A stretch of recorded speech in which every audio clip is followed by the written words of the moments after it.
Assalamualaikum warahmatullahi wabarakatuh.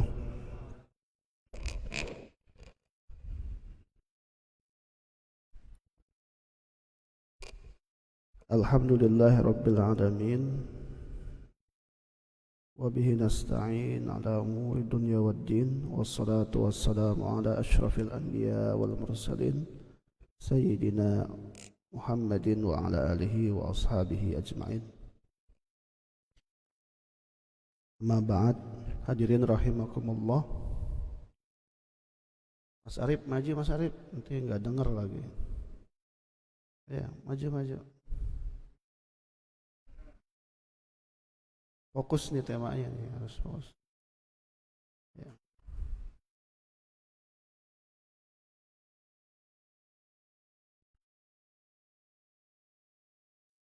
Bersyukur kita kepada Allah pada pagi hari ini kita masih sama-sama bisa melakukan aktivitas ibadah kepada Allah Subhanahu wa taala. Kita juga sudah masuk pada akhir dari tahun 1445 Hijriah. Pada hari ini tepatnya nanti sore hari atau saat ghurub asyams maghrib, kita sudah masuk tanggal 1 Muharram 1446 Hijriah. Semoga Allah senantiasa menerima setiap amal ibadah yang pernah kita lakukan, dan semoga segala dosa yang pernah kita lakukan diampuni oleh Allah Subhanahu wa taala. Karena sebaik-baik kita tentu adalah yang ke depan selalu lebih baik gitu ya. Terus lebih baik ya, karena kita pada dasarnya hanya menunggu giliran saja ya. Hanya menunggu waktu dipanggil oleh Allah Subhanahu wa taala. Bersolawat kita kepada Nabi kita Muhammad, kepada keluarganya, para sahabatnya, kepada umatnya insyaallah ya, kepada kita senantiasa mendapatkan syafaat dari Rasulullah SAW insyaallah. Allahumma salli ala Sayyidina Muhammad.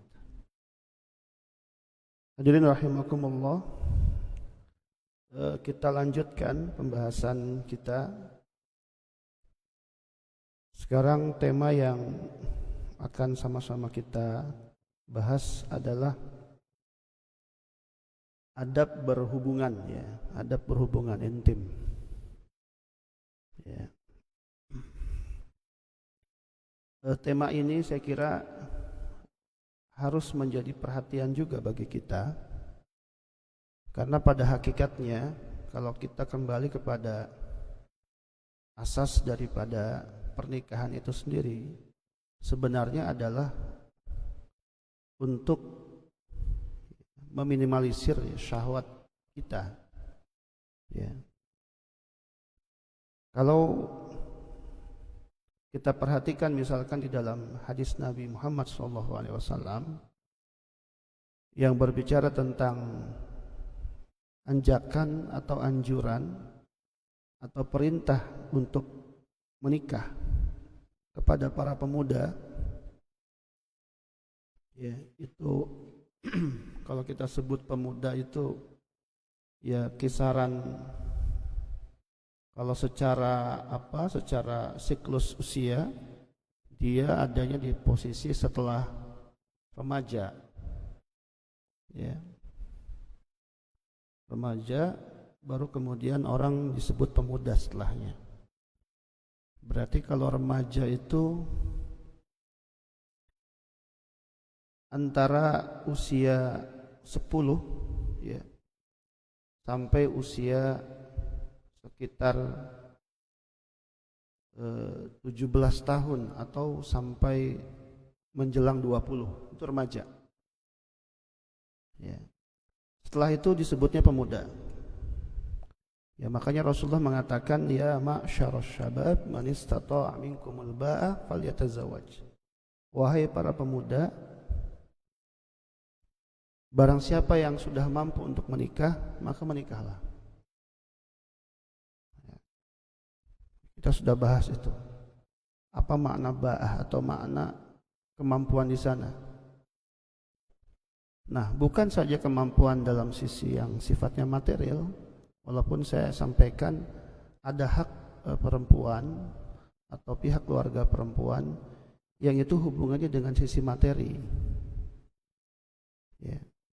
Ada pertanyaan kemarin, ada kasus seorang yang dia tidak berani mengungkapkan perasaannya kepada seorang wanita atau bahkan sampai menghitbah mau menikahinya. Bisa jadi problemnya adalah karena ketidaksiapan dia. Beda halnya ketika seorang lelaki datang kepada calonnya, ya, dengan segala kesiapan yang dimilikinya. Nah, bukan persoalan materi saja, tapi juga yang paling krusial itu adalah persiapan dari sisi kemampuan untuk berhubungan, gitu. Ya, bagaimana mungkin mau menikah kalau tidak bisa? Bagaimana mungkin dia mau menikah kalau dia nggak bisa berhubungan atau punya problem? Apakah kita sebut dengan tidak mampunya dia normal seperti laki-laki yang lain misalkan? Ada syahwat ketika atau ada keinginan. Syahiyah itu artinya keinginan. Syahwat itu keinginan. Ketika lihat perempuan ada perasaan suka, ada perasaan tumbuh, itu yang kemudian ya beraksi pada bukan saja suka, ya, kemampuan untuk berhubungan misalkan, ya, itu sesuatu yang juga terkait dengan maqasid nikah, terkait dengan maksud daripada pernikahan itu. Pernikahan itu salah satunya adalah kata Rasulullah, inni mukatsirun bikum yaumal qiyamah al-umam. Saya mau umatku itu satu hari banyak. Berarti kan hubungan dengan populasi, dan itu dimulai dari hubungan suami istri gitu. Bagaimana mungkin nanti tujuan ini akan capai kalau misalkan ya kita sebagai pasangan misalkan tidak mampu melakukan itu. Ya. Nah, di dalam Islam itu luar biasanya sampai hal sepele saja dibahas. Nanti kita akan lihat itu kok sampai ada hadis yang ngomongin masalah itu gitu. Ada itu, luar biasa Islam itu ya. Ya. Jadi Islam itu juga memperhatikan sampai sisi yang sifatnya fitrah pada manusia. Ini maunya langsung teknis aja kayaknya nih. Udah gak sabar nih, dari tadi Ustaz muter-muter mulu. Hadirin rahimakumullah. Yang pertama berkaitan dengan masalah adab ini adalah ingin saya sampaikan bahwa sekali lagi berdasarkan pembahasan kita tadi malam ya berkaitan dengan hak bersama antara suami dan istri. Jadi ada 3 hak itu ya. Suami dan istri itu punya 3 hak ya, atau yang berhubungan dengan pasangan. Yang pertama hak bersama, yang kedua hak suami, dan yang ketiga hak istri atau sebaliknya ya. Nah, pada hak yang bersama sifatnya itu kan disebutkan. Yang pertama adalah hak pergaulan secara halal. Gitu ya. Ya nanti kemudian ada konsekuensi hukumnya itu di dalam masalah fikih. Ada yang bilang wajibnya hanya sekali, kesananya sunnah mubah berdasarkan keadaan masing-masing. Ya. Sehingga ya kalau misalkan tidak ada jadwal tertentu pada seorang laki-laki atau perempuan untuk berhubungan, maka tidak menjadi dosa misalkan. Ada juga yang kemudian kewajiban itu hanya 4 bulan, setelah 4 bulan jadi wajib ya.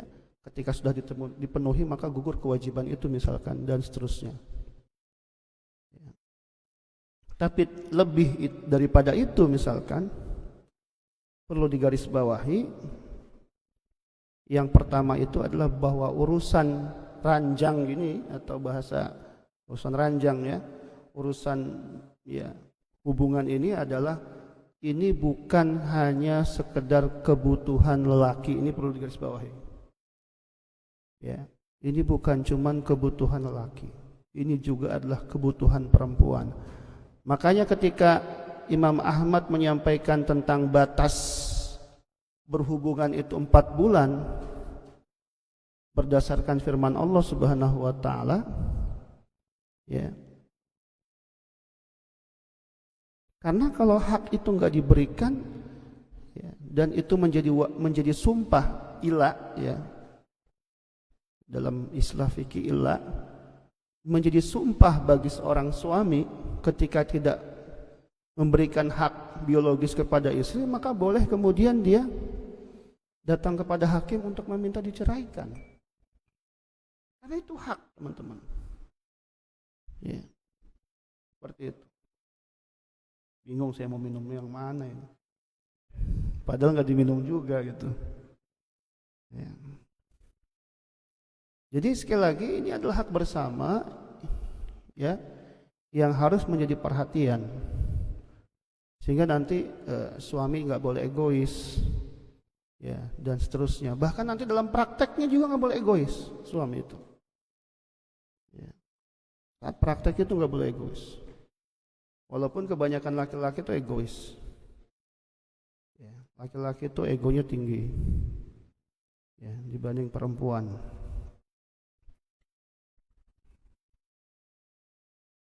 Yang kedua, teman-teman sekalian, nah, ini penting juga. Kalau tadi malam kita berbicara tentang hubungan suami istri, ya, atau pernikahan itu, sehingga nanti turun persoalan hak dan kewajiban, itu kaitannya dengan ketakwaan. Maka yang kedua di sini saya sampaikan, berhubungan intim itu adalah sedekah suami dan istri.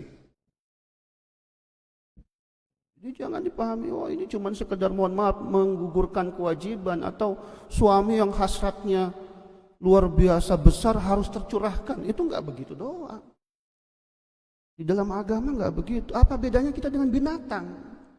Makanya nanti ketika misalkan dalam prosesnya harus A, B, C, D dulu, karena kita bukan sedang berhubungan dengan binatang, atau menganggap pasangan kita seperti binatang yang kemudian dia ketemu bercocok tanam selesai. Bukan cuman itu, atau cuman laki-laki ingin mengeluarkan hasratnya saja selesai setelah itu. Enggak begitu dalam Islam, ya.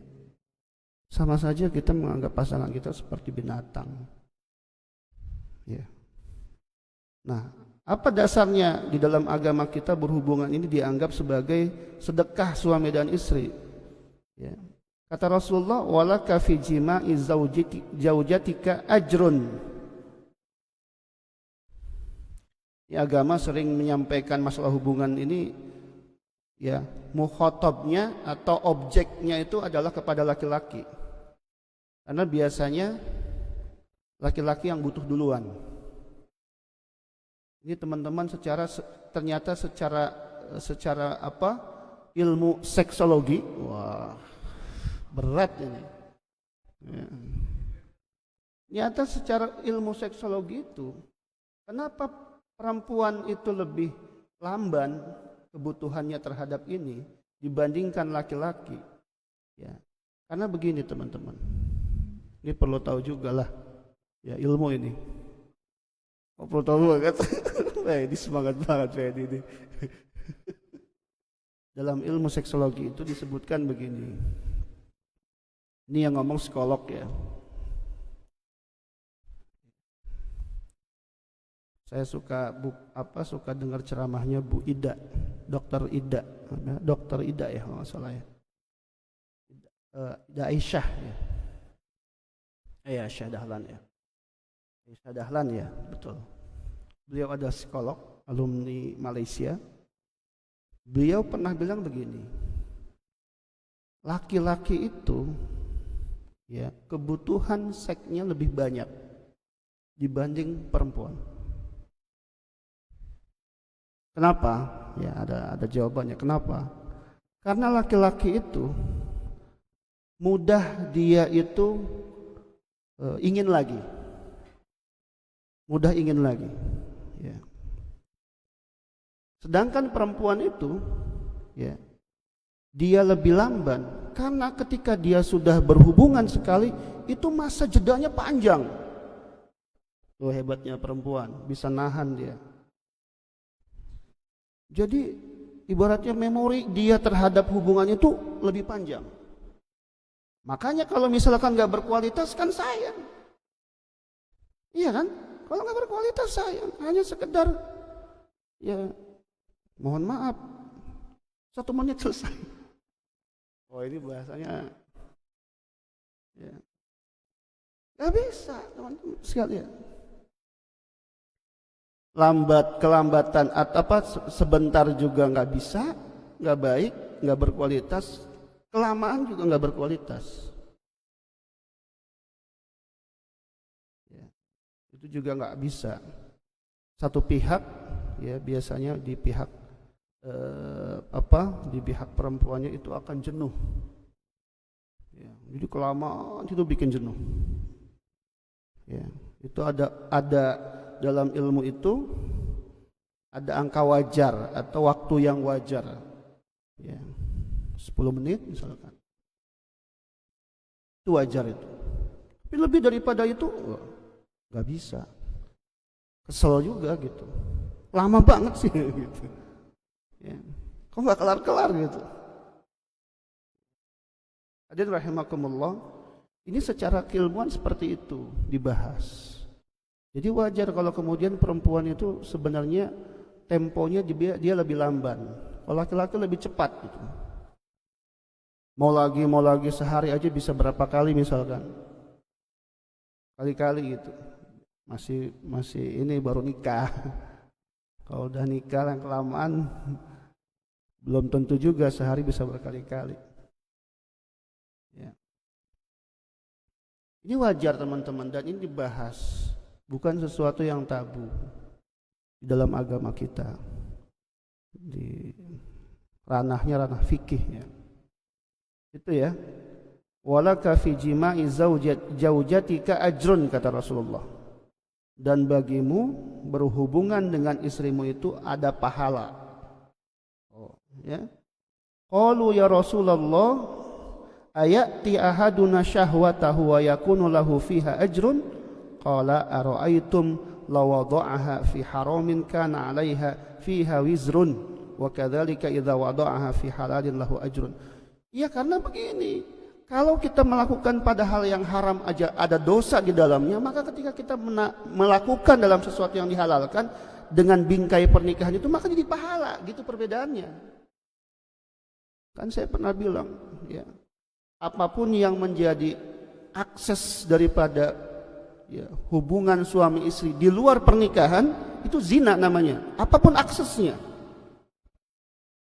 chattingan apa, akses itu kalau tidak ada niat untuk kebaikan maka tidak boleh dilakukan. Dalam proses khitbah pun di antara yang dilarang itu adalah apa? Khalwah, berduaan. Ya, hari ini semakin mudah kita bisa berduaan dengan pasangan, video callan bisa berjam-jam padahal belum halal. Tapi apapun akses yang kita lakukan kalau sudah halal dalam hubungan pernikahan maka jadi boleh semuanya, kecuali pada batasan-batasan yang dilarang. Jumlahnya lebih sedikit dibanding yang dibolehkan. Ya, poin kedua itu adalah bahwa hubungan ini sifatnya sedekah atau berpahala bagi kedua belah pasangan. Si suami dapat pahala, si istri dapat pahala. Makanya kemarin ketika kita bahas tentang ya hak daripada suami atau kewajiban istri terhadap suami itu salah satunya adalah si istri bisa menjaga si suaminya. Salah satunya kalau mungkin si suami menjaga istri dalam bentuk memberikan jaminan-jaminan yang sifatnya nafkah, ya tentu termasuk di dalamnya nafkah batin, tapi nafkah yang sifatnya material disebutkan lebih awal. Dan ketika berhubungan dengan perempuan yang berkaitan dengan kewajiban, maka si perempuan harus menjaga harta yang dimiliki oleh suaminya yang sifatnya material. Tapi yang imaterial adalah apa?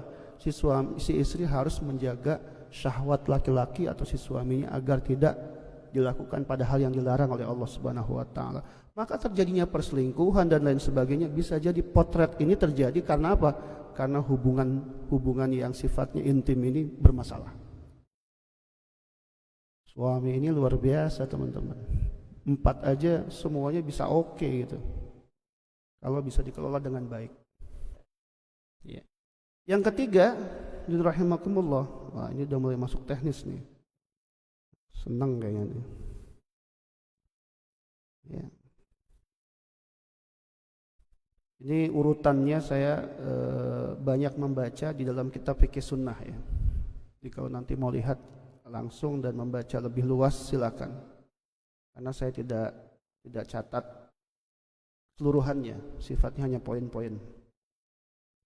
Yang ketiga yang perlu saya sampaikan terkait adab ini adalah ya, ketika berhubungan itu dianjurkan ada al-muda'abah, al-mula'abah, al-mulatofah, at-takbil. Mula'abah, muda'abah itu artinya pendahuluan. Harus ada pendahuluan terlebih dahulu.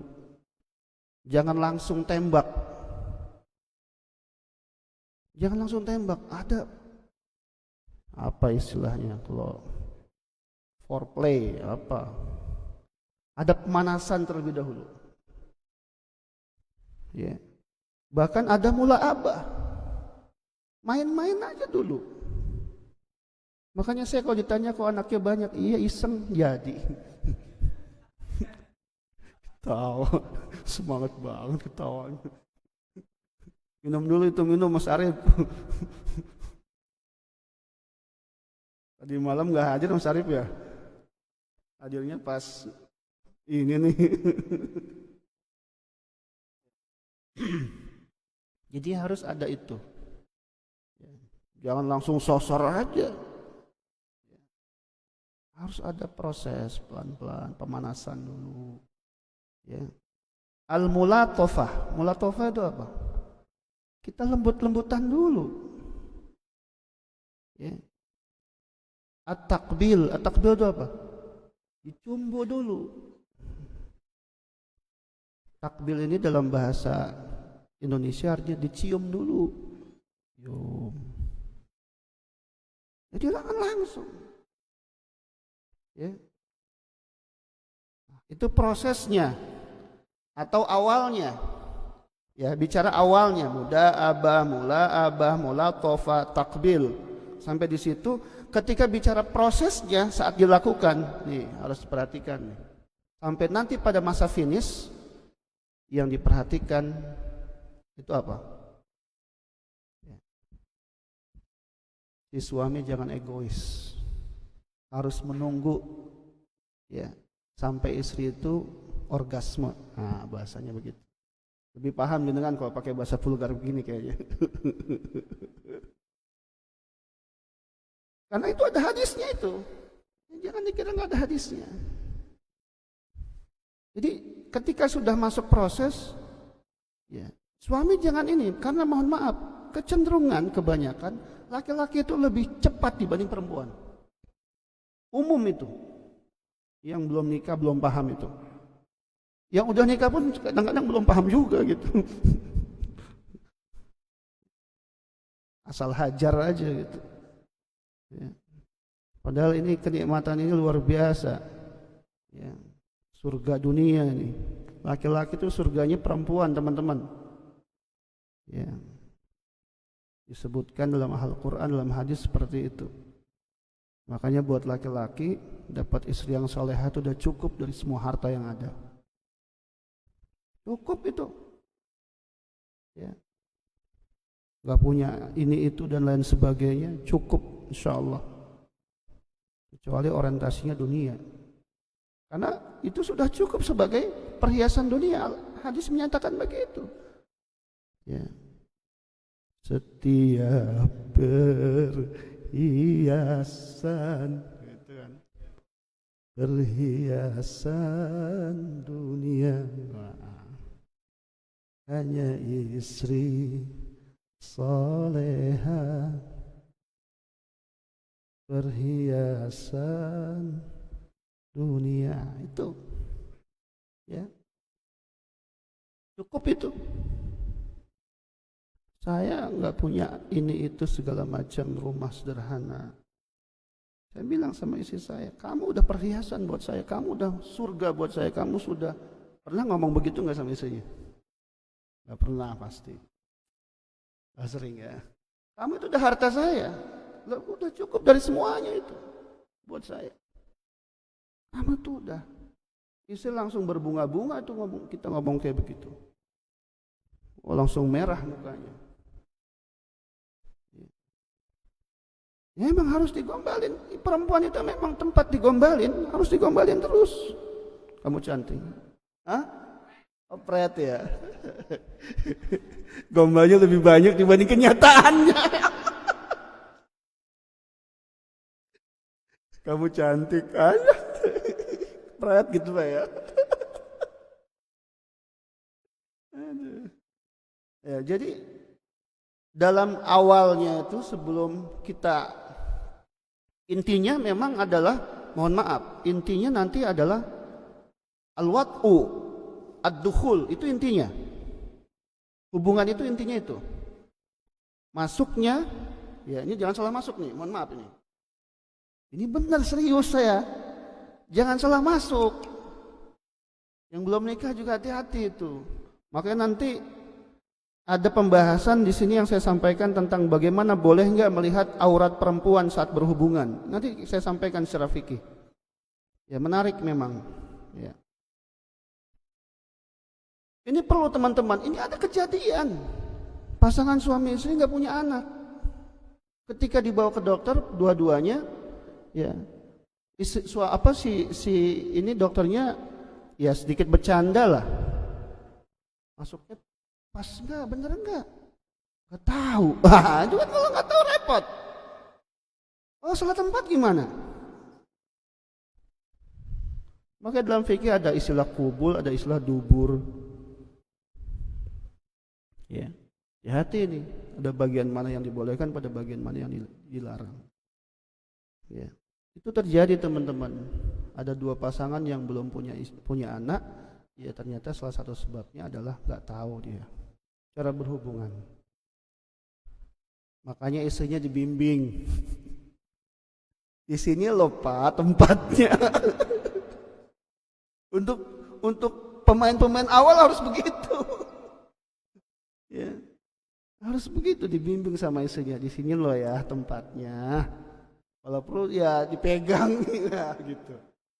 Nggak apa-apa. Ya. Orang ini mainan doang kok, kan bermain kan, jadi nggak usah serius-serius amat gitu, tegang gitu ya, sampai semuanya tegang. Nikmatin teman-teman. Ya. Nah, tadi praknya, ya, kemudian prosesnya sampai sebelum akhir, si suami wajib, bahasanya wajib saya.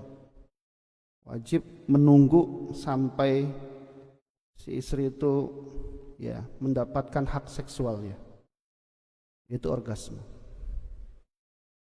Ya. Kalau laki-laki udah keluar selesai mas, tapi perempuan belum tentu, karena kita nggak tahu yang dia rasa seperti apa. Ini penting. Saya bacakan hadisnya.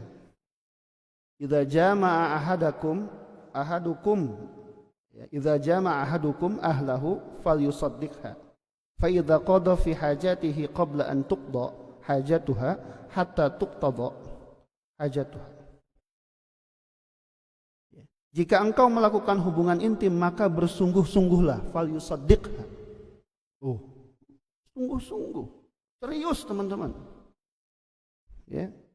Jika engkau ejakulasi terlebih dahulu, ya, fa idza qadha fi hajatihi, kalau kamu duluan ejakulasi, orgasme, itulah istilahnya, ya. Sebelum istrimu, maka jangan terburu-buru sampai istri pun mencapainya. Tapi umumnya kalau laki-laki sudah susah juga gitu.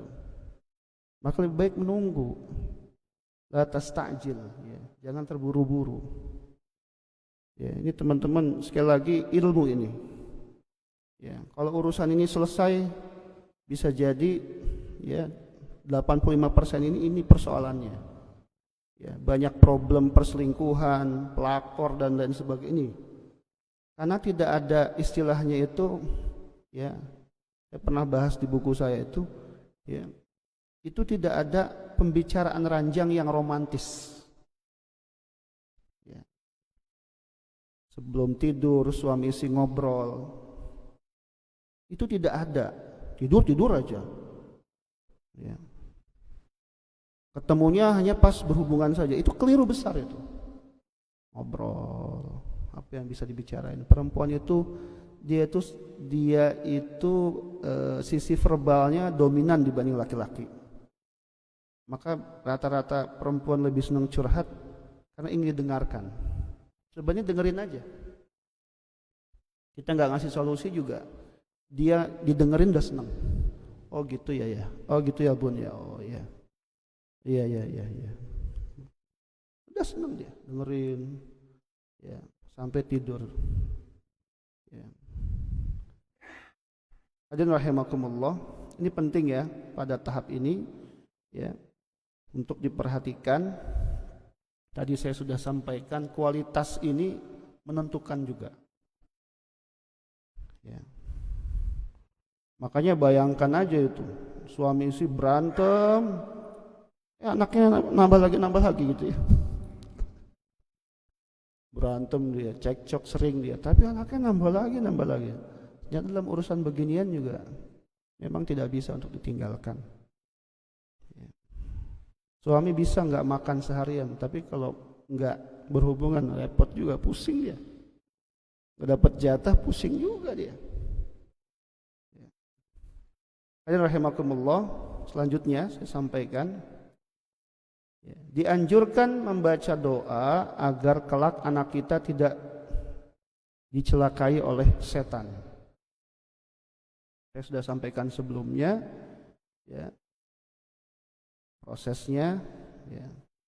Tolong jangan sampai lupa membaca doa. Ya, hadisnya begini bunyinya. Lau anna ahadakum idza arada an ya'tiya ahlahu qala, kalau di antara kalian mau berhubungan gitu ya. Allahumma janibna syaitan, ya Allah jauhkan kami dari syaitan. Janibna bukan janibni. Bukan aku, tapi janibna.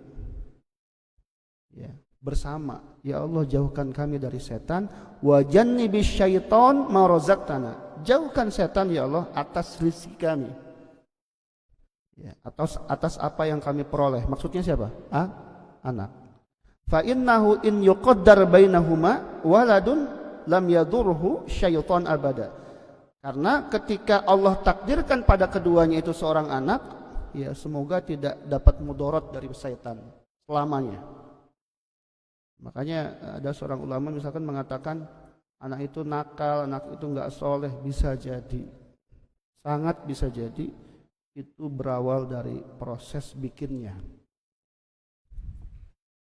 Makannya enggak enak karena salah. Ya.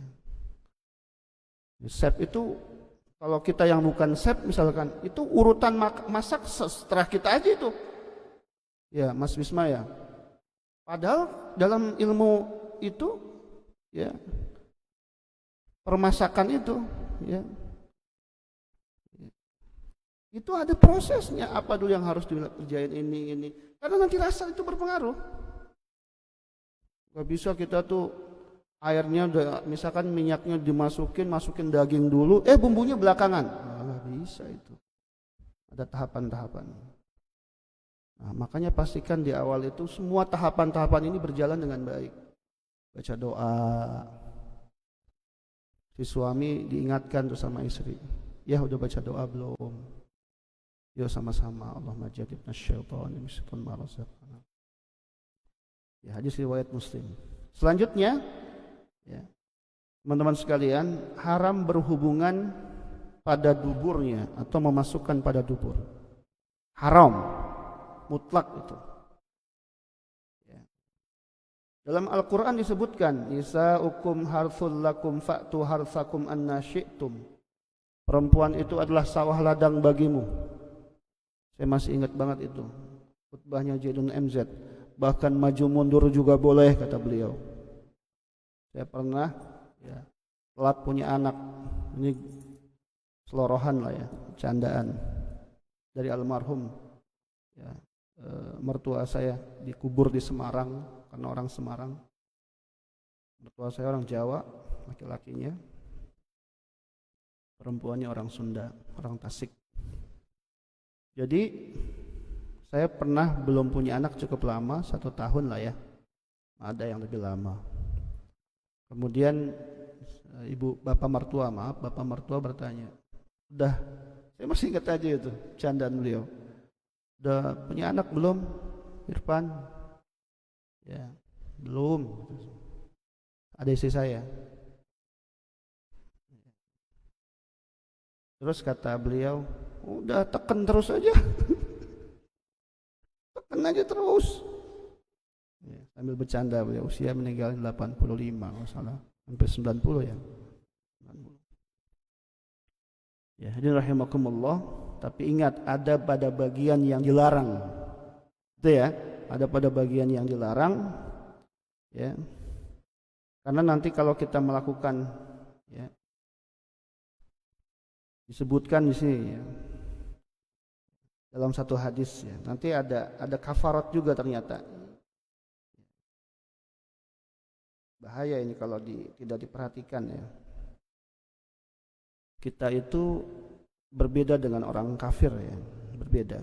Orang kafir itu semuanya boleh, kita enggak. Ya, Islam enggak seperti itu. Karena itu adalah tempat kotoran. Ya, tidak ada hubungan dengan janin.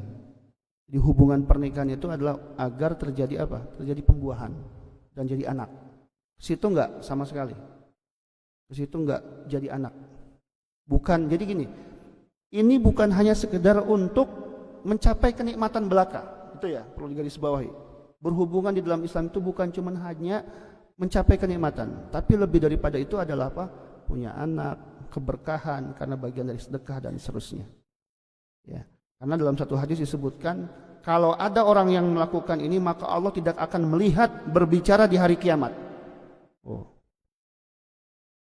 Hati-hati ini ya buat yang sudah punya pasangan. Ya, atau nanti yang mau menikah tahu ilmunya ini. Jadi kalau Allah sudah bilang begitu bahwa nggak akan berbicara, itu artinya bisa jadi nggak masuk surga dia. Gara-gara perbuatan itu. Man ata imra'atan fi duburiha lam yanzurillahu ilaihi yaumal qiyamah. Rawahu ad-Darimi.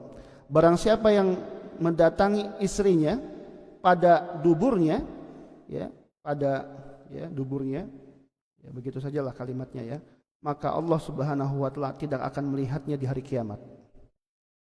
Kata Imam Al-Qurtubi dalam tafsirnya, lam yatakallam alaihi, enggak akan ngomong sama orang itu. Ya, hati. Selanjutnya teman-teman sekalian, ya karena waktu juga cepat sekali ini. Udah mau jam 6. Nanti saya ngedumelin sama teman-teman yang main bola. Lama banget kajiannya. Kaki saya juga udah kesel ini mau main bola. Selanjutnya tidak boleh mengeluarkan air mani di luar. Tidak boleh mengeluarkan air mani di luar. Maksudnya di tempat itu kan pada kelamin atau alat vital perempuannya. Kita nggak boleh mengeluarkan di luarnya, kecuali atas izin perempuan, atas izin istri kita, atau secara fikih karena darurat. Ya, misalkan dia mau tahdidun nasl ya, membatasi punya anak dengan cara itu. Saya termasuk dengan cara itu. Jadi saya nggak KB Pak, sampai hari ini nggak KB saya. Kalau orang tanya kenapa saya nggak KB, ya nggak aja, saya nggak jenengan mau KB aja silahkan. Gitu. Ya saya nggak. Sampai hari ini nggak. Ya. Nah di zaman itu saat KB belum sangat medis seperti hari ini, Dilakukan dengan cara azl dalam bahasa fikih. Azl itu mengeluarkan sperma di luar. Tapi itu pun harus atas izin perempuannya. Kenapa? Pertanyaan kan gitu. Kenapa kok atas izin perempuan? Sekali lagi, kenikmatan itu harus dirasakan oleh keduanya. Itu. Egois si laki-laki berarti kalau dia mengeluarkan. Karena justru kenikmatannya bagi perempuan itu di saat itu. Teman-teman ya. Dan azl itu dalam hadis disebutkan, orang yang melakukan itu kenapa kemudian juga dilarang dalam agama secara fikih ya. Dalam hadis disebutkan karena azl itu atau mengeluarkan sperma di luar itu termasuk adda al-khafi, termasuk pembunuhan secara tersembunyi. Sama saja orang itu nggak mau punya anak, nggak boleh dalam agama. Karena di antara tujuan pernikahan itu adalah untuk punya anak. Kemudian dianjurkan sebelumnya berwudu. Ini teman-teman, berwudu itu jangan cuma sekedar memahaminya wudu saja. Ya, bahkan mohon maaf, kalau mau hubungan ya mandi dulu lah. Jangan bau ketek kemudian berhubungan gitu. Si perempuan juga kesel. Sama halnya kita juga. Ya. Kadang-kadang ketika kita berhubungan kemudian perempuan yang pakaiannya nggak rapi dan lain sebagainya, itu juga kita kurang nyaman. Sama laki-laki juga begitu. Rasa nggak nyaman itu diperoleh atau ada. Si perempuan juga begitu. Ya. Maka kalau kita lebarkan pemahaman atau anjuran tentang berwudu sebelumnya, itu adalah maksudnya ya bersihlah, ya bersih, wangi bahkan dan seterusnya. Itu bikin kenyamanan dalam berhubungan. Ya. Bahkan diantara hikmah berwudu itu ternyata di dalam fikih, ya, jadi Rasulullah ketika ingin menggilirkan dengan istri-istri yang lain itu berwudu dengan cara berwudu. Ya. Atau kita kalau mau nambah lagi, ya, udah sekali terus mau nambah lagi satu malam itu, salah satunya untuk menyegarkan dengan cara berwudu. Ya, luar biasa itu hikmahnya. Nah, ya, ini ada hal yang di dalam fikih ada larangan, tapi ada pengecualian. Ya, tadi saya sebutkan, ya, larangan yang diantaranya disampaikan itu adalah tidak melakukan pada dubur. Nah, ada juga di dalam Al-Quran itu disebutkan nggak boleh menggauli istri saat perempuan itu sedang haid atau nifas, saat haid ya, gitu ya. Ya, atau nifas ya sama ya, setelah melahirkan itu nggak boleh teman-teman, karena tidak dalam keadaan suci. Ya, itu nggak boleh. Larangannya jelas. Akan tetapi dalam Al-Quran, dalam hadis disebutkan kalau berhubungan tidak sampai dukhul itu boleh. Paham ya? Udah paham, agak paham ya istilah ini ya. Ya. Jadi kalau hubungan tetap dilakukan tapi tidak sampai masuk ya pada bagian yang dia kotor karena haid tadi, maka itu dibolehkan. Ya. Kalau itu tetap dilakukan, wah, ya, sedang haid juga tetap dilakukan, dosa besar. Ini ada hikmah kesehatannya teman-teman, luar biasa Islam itu. Melarang itu ada hikmah kesehatannya. Ya. Wajib bertaubat, juga disunahkan membayar kafarat dengan mengeluarkan 1 dinar emas murni, ya, setara 4,25 gram atau emasnya 24 karat. Kafarat ini diserahkan kepada fakir miskin, ya, 1 dinar dibayarkan jika ia melakukan hubungan suami istri di awal haidnya. Jika di akhir haidnya maka disunahkan mengeluarkan 1/2 dinar. Ini bisa dilihat dalam kitab I'anatul Talibin. Mau udah selesai nih. Ini saya mau menyampaikan pandangan tentang melihat aurat pasangan. Karena mungkin di antara kitab-kitab fikih ada yang menyampaikan, ya, di antara sunnah berhubungan itu adalah atasatur, ya, menutup bagian tubuh perempuan, ya, agar tidak terlihat. Jadi hikmah menutup itu maksudnya adalah agar tidak kelihatan auratnya. Nah, ini ada dua pandangan di sini, ya, teman-teman sekalian. Ada yang membolehkan melihat aurat perempuan. Aurat itu maksudnya adalah termasuk pada bagian kelamin, dan ini yang paling inti, ya. Ada juga yang membolehkan, ya. Yang melarang itu memakruhkan, tidak sampai mengharamkan. Itu bisa dilihat dalam kitab misalkan Minhajul Muslim karangan Abu Bakar Al-Jazairi. Dia mengatakan ya seyogianya tidak melihat gitu.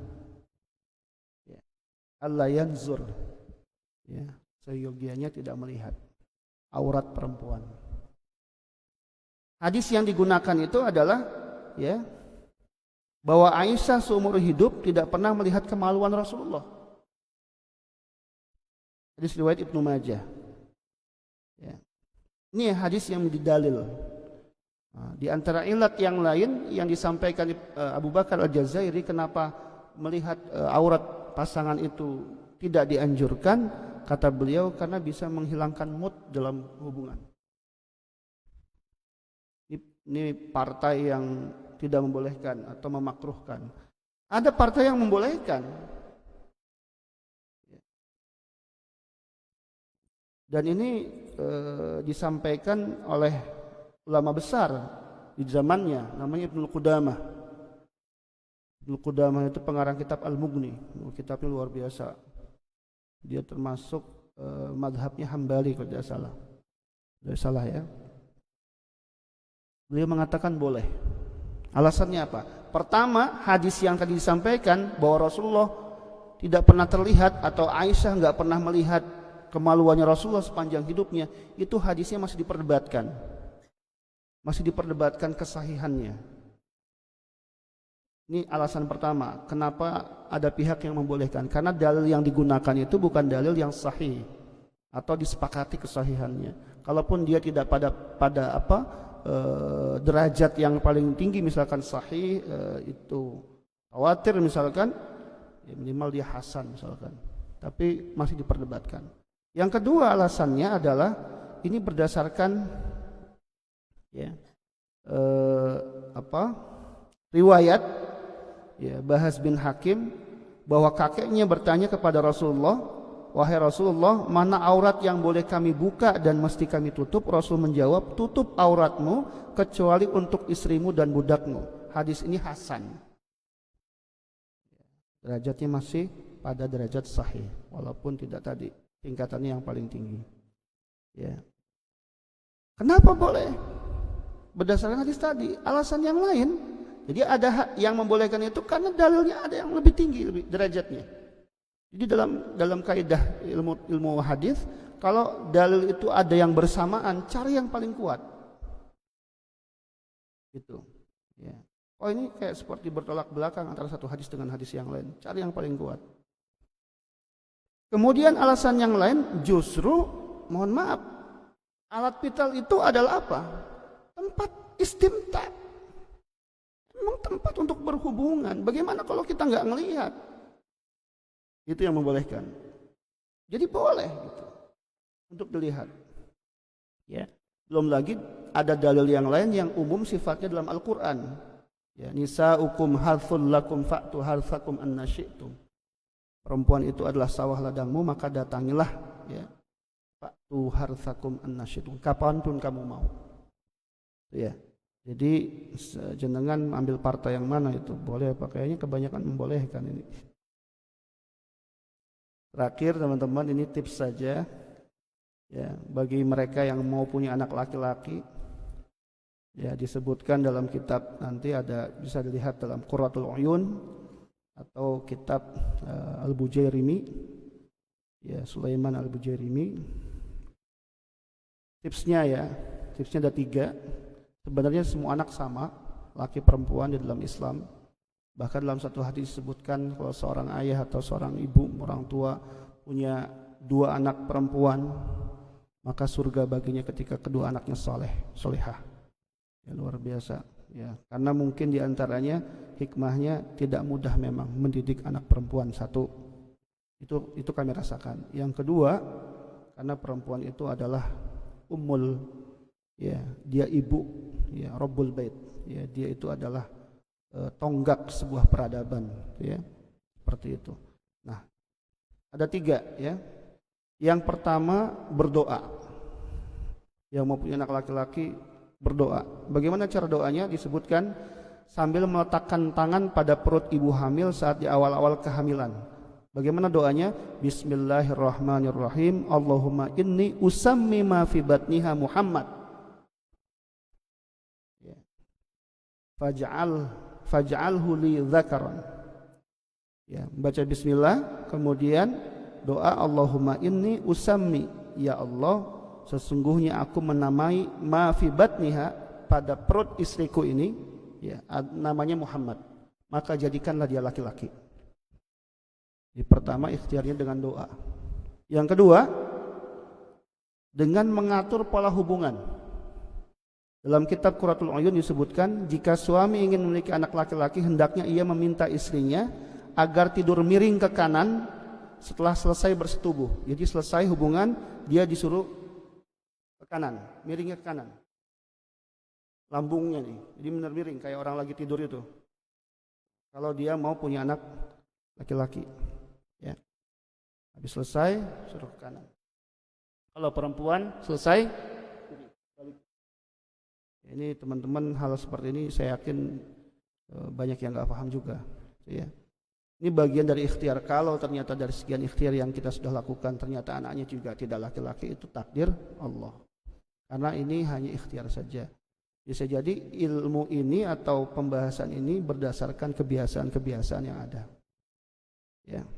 Terakhir, ini juga bisa dibaca dalam beberapa pendapat atau kalimat yang disampaikan oleh para ahli seksologi. Mereka mengatakan begini, atau medis, ya. Kalau mau punya anak laki-laki, ya, dianjurkan banyak mengkonsumsi makanan-makanan yang bisa, ya, menjadi penyebab datangnya laki-laki. Ya. Banyak makan yang sodiumnya, ya, tinggi, potasiumnya, seperti pisang, stroberi, memperbanyak mengkonsumsi daging selama 3 bulan terakhir. Ya. Itu dianjurkan. Nah, perempuannya bagaimana? Perempuannya banyak makan sayuran karena dia basah. Seperti itu. Saya kira itu yang bisa saya sampaikan karena waktu yang membatasi kita semuanya. Insyaallah apa yang disampaikan semoga menjadi ilmu bagi kita semuanya. Terima kasih. La'afu minkum. Assalamualaikum warahmatullahi wabarakatuh.